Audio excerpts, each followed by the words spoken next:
Lui, il est aussi dans le présent, dans l'instant présent. C'est votre voisin de table, Bertrand Chameroy. Il nous raconte des histoires qui sont dans l'actualité du présent d'aujourd'hui. J'ai 3 questions à vous poser très rapides. Vous me dites oui ou non. Vous êtes déjà allé au Japon, Céron? Oui, j'y ai joué souvent. Bah oui, mais c'est une énorme star là-bas aussi. Vous aimez les balades en forêt? Oui, j'aime beaucoup. Vous jouez au molki? Non. Bon, alors écoutez ce qui suit. Bonjour la France. What the fuck? Il est vraiment très attentif, il vit vraiment le moment Mais présent. je vois ça. Je le vois dans les yeux, C'est génial. C'est hyper attendrissant. Alors qu'est-ce qui se passe?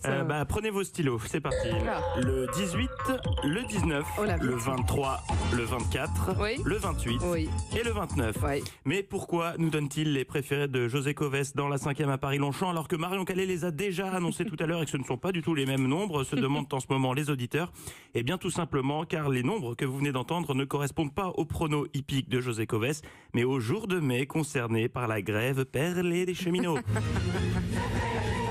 Que ce soit au boulot, au bistrot ou à la maison, la grève perlée est en tête des sujets les plus discutés par les Français ces dernières semaines. Et selon un sondage BVA pour Orange, 50% d'entre eux trouvent difficilement des solutions pour s'organiser.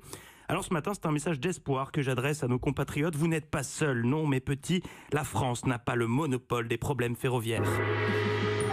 Direction le Japon.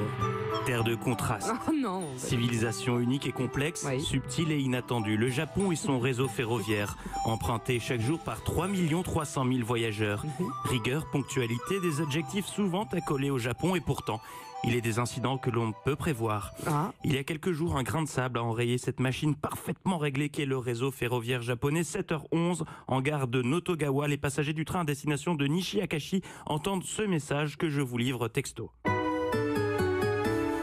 Mesdames et messieurs, le grand désagrément infligé à nos clients est vraiment inexcusable. Nous allons évaluer soigneusement notre conduite et nous nous assurerons qu'un tel incident ne se reproduira plus. Merci de votre compréhension. Dites donc, qu'est-ce qui s'est passé? Un banal message pour un retard de train, me direz-vous. Ouais. Vous vous trompez, Daphné Burki. Si la compagnie West Japan Railway s'est confondue en excuses, c'est parce que le train dont le départ était prévu à 7h12 s'est déroulé à 7h11 et 35 secondes, soit 25 secondes plus tôt. Mais c'est pas vrai. Alors, un train qui roule Il a dû et y en avoir des avance. Que harakiri, c'est là. loin de Oui, nous. de 25 secondes, c'est de la science-fiction pour nous en France, mais au Japon, on ne plaisante pas avec la ponctualité. L'un des passagers s'est plaint de ce désagrément. Est-ce qu'ils étaient La en compagnie avance? s'est donc fendue d'un communiqué de presse dans lequel elle présente ses excuses. C'est le message que vous avez entendu il y a quelques secondes.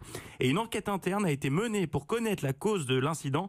C'est le chef de gare qui est responsable puisqu'il a mal compris l'heure du départ et a envoyé un signal au train pour qu'il quitte la station, laissant des voyageurs sur le quai avec 25 secondes d'avance. On l'a ligoté sur les rails.